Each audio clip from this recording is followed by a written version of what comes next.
let's see. Robert asked if this is, can keto be applicable to, can that be a diet for a child? Is that considered healthy?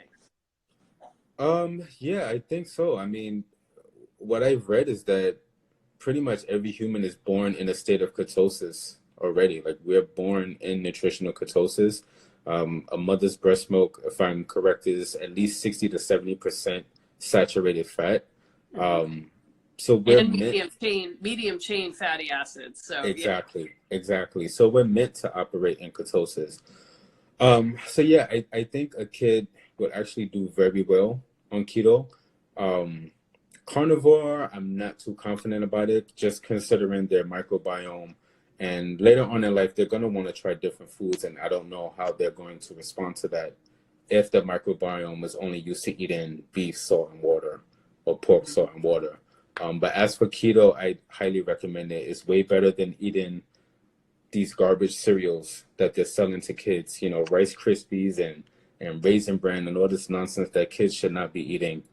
Stick to your fatty meats. If you must add veggies, low carb fruits,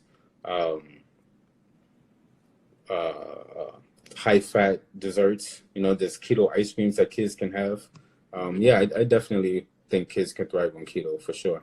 Yeah. Let's see. Mocha Keto Mama says, my kids fast for breakfast, has a keto lunch and a carnivore dinner. Seems to be working out. That sounds great. Yeah. To get a kid to fast, that's a huge win. Well, yeah, I don't know. I know did many too, children. but mostly because I just didn't get up early enough to have breakfast. So, but it sounds like you know, Mocha Kita's kids are having a better food overall. That's awesome. I actually think my grandmother was like keto before, you know, before that existed. So she always cooked very meat heavy dishes. She always believed that you had to have a starch and a vegetable on the side, but you know, the starch might be some kind of squash and then there'd be some kind of vegetable. So there was always a battle over that, but I could eat willingly. And, you know, there was a lot of butter, a lot of steak, a lot of lamb, and, you know, and then she would actually buy chicken breast and cook that for the dog. Wow. Nice. Yeah. But, yeah, so, you know, she kind of ate that way and ate a lot of fat. And awesome. Then she switched to eating margarine and then later back to butter. But she died at 96. So, you know, we can all be so hopeful. It's interesting because generations before us, they ate a lot of fat. They ate raw heavy cream. They ate full fat butter. A lot of them ate bacon every day with the skin on it, on the meat. They didn't trim off the fat, and they were, you know, relatively speaking, very healthy individuals. And then you have the 70s enter, and all of a sudden fat is, you know, demonized, and you have all of these low fat, fat-free, sugar-filled products, and then you see the incidence of heart disease and stroke and everything increase, and no one makes that correlation. Like, we've been eating fine for generations up until the government recommends, hey, eat low fat, eat fat free, eat these products instead. I think if we return back to the way our previous generations were eating, we would definitely see our health improve. It doesn't have to be completely carnivore, but introduce more healthy, saturated animal fats back into your diet. Those are the building blocks for your body, that and protein. Reintroduce that. Stay away from packaged products. You'll see your health improve. Well, I feel like I straddled both of those movements because I was a kid in the 70s and 80s, and you know, so my grandmother was feeding me in one way, and then my mom was feeding me in another. So I kind of saw both of those things. And I remember my mom used to get Bacos for salads, and that's what we had at home. And I don't know if you know what Bacos are. No. So it's like fake bacon. It's made of soy. So it smells and tastes like bacon, but it's soy crumbles. And so we would just eat the whole bottle of Bacos, and we would have been far better off just eating the whole package of bacon. Yeah.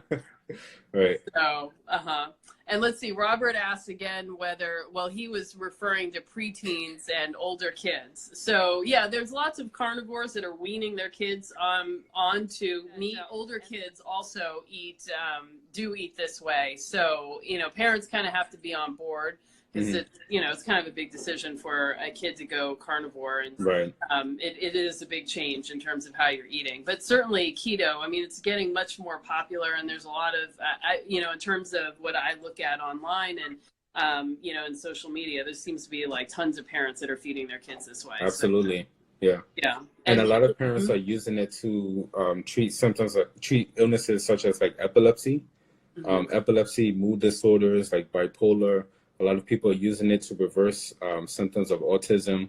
So it's definitely gaining traction over the last, I would say, 5 to 6 years now. That's right. So you said you're a nurse. Do you see people like in your practice when you're out there? Like, where do are you in the emergency room or a hospital or? So I work on a number of different units. Most of them are medical surgical. So I deal with patients prior to surgery, after surgery. I deal with a whole range of different diagnosis. Okay. Wow. So we've got some more people coming in, and my sister is in there. Oh, my biggest cheerleader. That's awesome. So. Hey, Amadi. Hi. Wow. There's a lot of people in here. Hey, everybody. This is cool. I'm trying to read it all. Let's see. So with the modern era of capitalism in the health industry, medicating is, people seem to be over medicated, and, and our health is declining. So we're in really bad shape. Absolutely.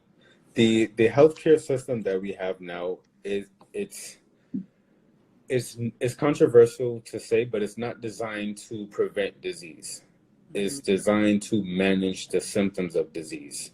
So you'll have a patient come in with coronary artery disease, which is basically you have a lot of plaque built up in your arteries. So rather than addressing the root cause, which many a time is diet and lifestyle, your doctor will prescribe you a medication to lower your cholesterol or prescribe you a medication to thin your blood. And all that really does is kind of manage the symptoms, but it doesn't address the root cause. So yes, I definitely agree with their statement. Our society is hugely over-medicated, and they're over-medicated with pills that have only been around for the last 100, maybe 150 years or so. Prior to that, we didn't need these things. Prior to that, we treated our illnesses with diet. We exercised. A lot of us didn't eat 6 meals a day. And now what you have is a whole assortment of pills that are being used to address the problems with our lifestyle and our diet. And if we return back to the way we lived before then, I think we'll start to see our health improve. Everyone that's watching, do not blindly follow your doctor's advice. Do your own research. Do not be scared to question your doctor. Do not be scared. Okay. Yeah, that's great advice, and I'm always surprised at how people, people just don't bat an eye at being on multiple prescriptions. Right. And so I will say that when I was on keto, as I was losing, so I lost, my weight on keto, and I didn't switch to carnivore until, maybe 8 or 9 months after I had reached my goal.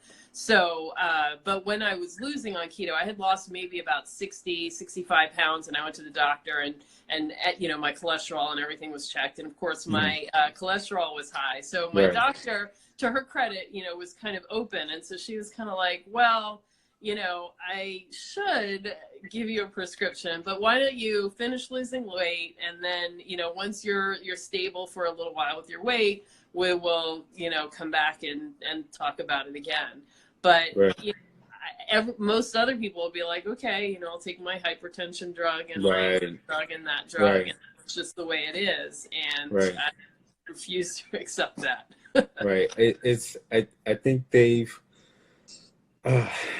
I think they've bought into the convenience of swallowing a pill and thinking that pill is going to fix all of their problems. It's much easier to swallow a pill 4 times a day than to change your diet or to go to the gym or to walk for 30 minutes a day.